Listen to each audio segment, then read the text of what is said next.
छत्रपती संभाजी महाराज की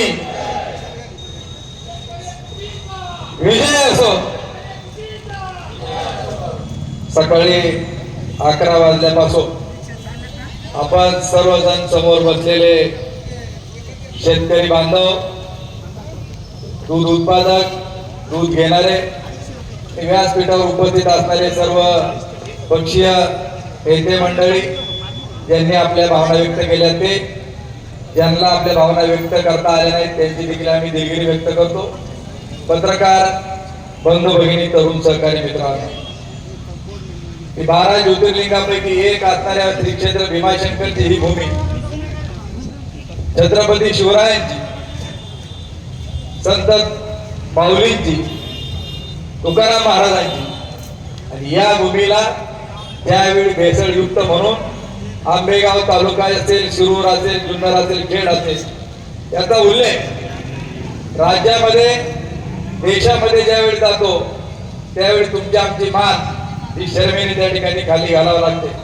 म्हणून एक उपदेशपर अभंग आहे, तुकाराम तुकाराम नाम घेता कापे यम। त्या उक्तीप्रमाणे राज्याच्या एफडीएच्या आयुक्तपदी तुकाराम मुंडे साहेबांची नियुक्ती झाली आणि आज भेसळखोर खऱ्या अर्थाने थर थर कापायला त्या ठिकाणी लागले। त्याबद्दल मी त्यांचा, राज्याचे मुख्यमंत्री देवेंद्रजी फडणवीस, उपमुख्यमंत्री एकनाथरावजी शिंदे साहेब, दुसऱ्या उपमुख्यमंत्री सुनीताताई पवार आणि सरकारचं मनापासून अभिनंदन यावेळी दृष्टीने करतो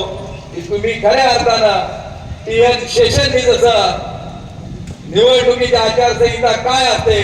तसं एफडीएचं डिपार्टमेंट काय करतं हे दाखवून दिलं, त्याबद्दल त्यांना मनापासून धन्यवाद देतो। कष्टाला बोल नाही, परंतु 400-500 लिटरचं दूध ज्याच्याकडे गोळा होता तो 4000 लिटर दूध या तालुक्यातील संस्थांना विकलं गेलेलं आहे, प्रक्रिया उद्योगांना। तर हे दूध घेणारे कोण, ती कंपनी कोणती, तिला वरद हस्त कोणाचा, याचा छडा लावण्याचं काम नजीकच्या काही दिवसामध्ये एफडी आणि पोलीस अधिकारी केल्याशिवाय राहणार नाही, हा विश्वास देखील या निमित्ताने व्यक्त त्या ठिकाणी करतो। गेल्या काही दिवसात पाहत आहे की हे भेसळ ज्यावेळी सापडत होती त्यावेळी या परिसरामध्ये मंगळवार, बुधवार मोठ्या प्रमाणामध्ये पाऊस झाला। शेतकऱ्याला वाटत होतं पाऊस त्या ठिकाणी चांगला व्हावा, धरणं भरावी, परंतु काहींना या पावसाचं एवढं सोनं करून त्या ठिकाणी दाखवलं की अवसरीच्या घाटापासल्या ओढ्यामध्ये पाणी तर आलंच, पिंपळगावच्या ओढ्याला पाणी आलंच, पण त्याबरोबर एक चांदीचा थर देखील त्या पाण्याबरोबर वाहत त्या ठिकाणी आला। कौतुकाने लोक पाहायला गेली, कुतूहलाने पाहायला गेली की हा काय फेस कसला आहे। आणि आम्ही त्यावेळी पोलीस स्टेशनला नवीन आलेले वाघोडे साहेब यांना सांगितलं, त्यांच्या लोकांनी येऊन त्याची पाहणी केली। जसं इकडे घडलं तसं शिक्रापूरच्या वेळ नदीच्या परिसरामध्ये देखील ही घटना घडली। विजयराव शिंदेने देखील खेड तालुक्याचं उदाहरण आपणा सर्वांच्या समोर देखील या ठिकाणी सांगितलेलं आहे की उजव्या कॅनॉलमध्ये देखील मोठ्या प्रमाणावरती हे दूषित प्रकल्पामधलं पाणी असेल, दूध असेल ते सोडलं जातं आणि त्यामुळे उजव्या कॅनॉल खालची जी गाव आहेत, मला प्रामाणिकपणे सांगा, आम्ही मधल्या काळामध्ये प्रत्येक गावामध्ये गेलो त्यावेळी अनेक लोकांनी सांगितलं की आमच्या विहिरीच्या पाण्याला एक प्रकारचा तवंग आलेला आहे, पाण्यात उतरल्यानंतर खास येते पायाला, हे खरं की खोटं? अनुभवलं तुम्ही उजव्या कॅनॉलचं? हे सगळे याच्यामध्ये सोडणारे कोण आहे? आणि यामुळे या परिसरामध्ये कॅन्सर आणि त्वचेचा आजाराचं प्रचंड प्रमाण त्या ठिकाणी वाढलेलं आहे। आणि मित्रांनो, आपल्या सर्वांच्या माहितीसाठी कॅन्सरचं हॉस्पिटल पूर्वी फक्त टाटा हॉस्पिटल म्हणून होतं, मुंबईला तिथं पेशंट आपल्याला न्यायला लागायचा, नंतर इंद्रायणी झाला आळंदीला। आणि आज तुमच्या माझ्या दृष्टीनं अत्यंत दुर्दैवाची बाब आहे की जुन्नर तालुक्यामध्ये 2 कॅन्सरची हॉस्पिटल झाली आणि त्याची क्षमता 150 कोटीची त्या ठिकाणी करण्यात आली, कारण डॉक्टरांच्या याच्या म्हणण्यानुसार या भागामध्ये प्रचंड मोठ्या प्रमाणात कॅन्सरच्या रुग्णांचं प्रमाण वाढतंय।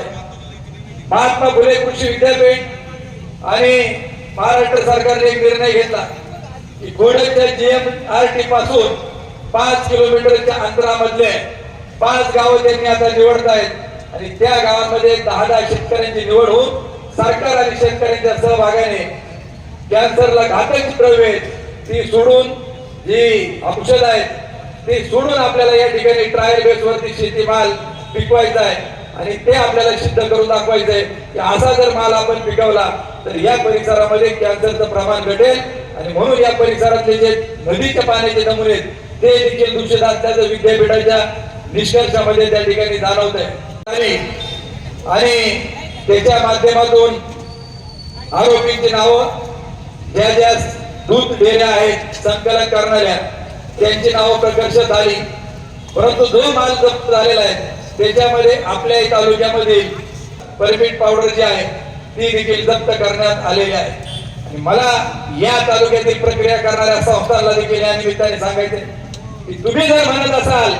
की आमचा याच्याशी काही संबंध नाही तर जे या तालुक्यामध्ये दुधावर प्रक्रिया करणारे उद्योग आहेत त्यांना आज मी जाहीर आवाहन करतो की लेखी स्टेटमेंटद्वारे